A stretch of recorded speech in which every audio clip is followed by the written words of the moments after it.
مرحبا بكم يا أبطال قناتكم بطولة فانس واحد. المغرب يستعد لاستضافة كأس العالم 2030 بالتعاون مع إسبانيا والبرتغال.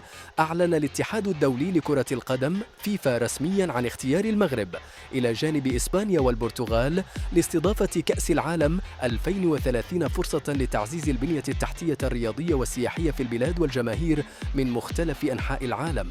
من بين هذه المشاريع بناء ملعب جديد في بن سليمان، وتحديث ملاعب في مدن مثل طنجة والدار البيضاء والرباط. 2.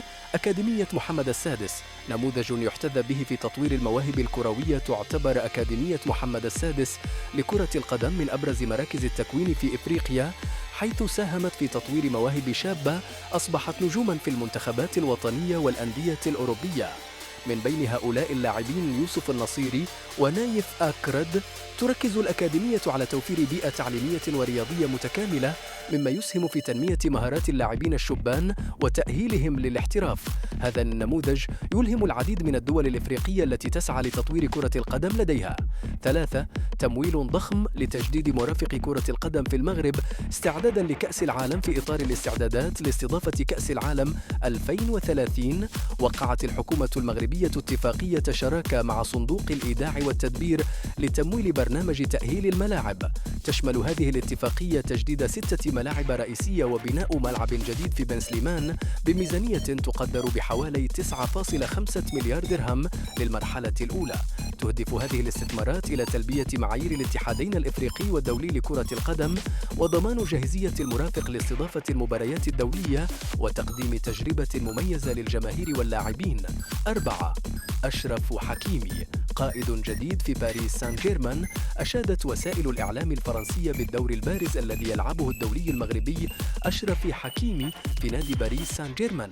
يعتبر حكيمي عنصرا حاسما في تشكيلة الفريق، حيث يساهم بفعالية في الهجوم والدفاع، مما جعله يحظى بتقدير واسع من الجماهير والنقاد. تألق حكيمي مع النادي الباريسي، يعكس التطور الكبير الذي شهدته مسيرته الاحترافية، ويبرز قيمة التكوين الجيد الذي تلقاه في أكاديمية ريال مدريد والأندية التي لعب لها سابقاً. 5. الجامعة الملكية المغربية لكرة القدم تبرم شراكة استراتيجية مع المكتب الشريف للفوسفات لتطوير المواهب في إطار جهودها لتطوير كرة القدم الوطنية. وقعت الجامعة الملكية المغربية لكرة القدم اتفاقية شراكة مع مجموعة المكتب الشريف للفوسفات، إنشاء صندوق خاص بتمويل وتطوير تكوين اللاعبين ورفع مستوى المواهب الصاعدة في المملكة، بيئة مناسبة لتأطير وتطوير اللاعبين الشباب، مما يمكنهم من الوصول إلى مستويات احترافية عالية والمنافسة على الصعيدين الوطني والدولي الكروي الجديد. تستعد الأندية المغربية لانطلاق الموسم الكروي الجديد بإجراء تعاقدات مع لاعبين جدد وتعزيز الطاقم الفني. يهدف ذلك إلى تحسين الأداء والمنافسة بقوة على الألقاب المحلية والقارية، تساهم في مستقبل الفريق والكرة المغربية بشكل عام. نتائج إيجابية في التصفيات المؤهلة لكأس الأمم الإفريقية، مما يعزز آمال الجماهير في رؤية فريقهم يتألق في البطولة المقبلة الجاد الذي يقوم به الطاقم الفني واللاعبون، بالإضافة إلى الدعم المستمر من الجامعة الملكية المغربية لكرة القدم والجماهير المغربية الرياضية في المغرب. شهدت المملكة المغربية في السنوات الأخيرة تطوراً ملحوظاً في البنية التحتية الرياضية، مع بناء وتجديد العديد من الملاعب والمرافق الرياضية. يأتي ذلك في إطار الاستعداد لاستضافة البطولات الدولية وتعزيز مكانة المغرب كوجهة رياضية مميزة. تساهم هذه الاستثمارات في توفير بيئة مناسبة لتطوير الرياضة بشكل عام وكرة القدم بشكل خاص، مما ينعكس إيجاباً على أداء الفرق الوطنية والأندية.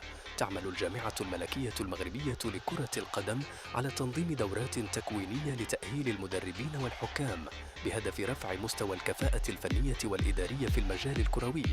تركز هذه البرامج على تحديث المعارف ومواكبة التطورات الحديثة في عالم كرة القدم، مما يساهم في تحسين جودة المباريات وتطوير مستوى اللعبة في المملكة.